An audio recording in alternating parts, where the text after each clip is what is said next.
নমস্কাৰ ছাত্ৰ-ছাত্ৰীসকল, Assamese study চেনেলত তোমালোক সকলোকে স্বাগতম জনাইছোঁ।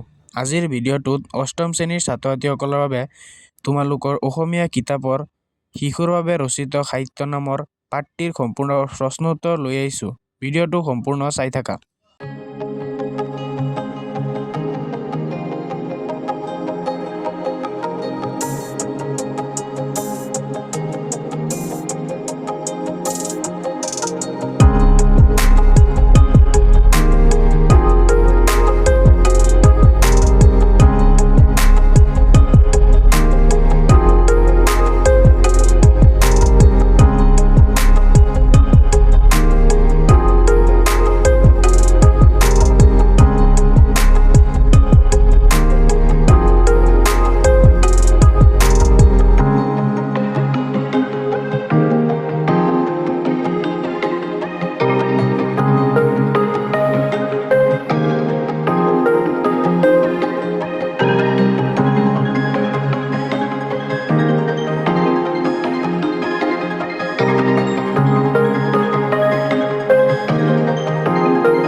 ভিডিঅ'টো চাই যদি তোমালোকৰ অলপ সহায় হৈছে তেনেহ'লে ভিডিঅ'টোত এটা লাইক কৰি দিয়া আৰু চেনেলটোত নতুন আহিলে এটা ছাবস্ক্ৰাইব কৰি দিয়া।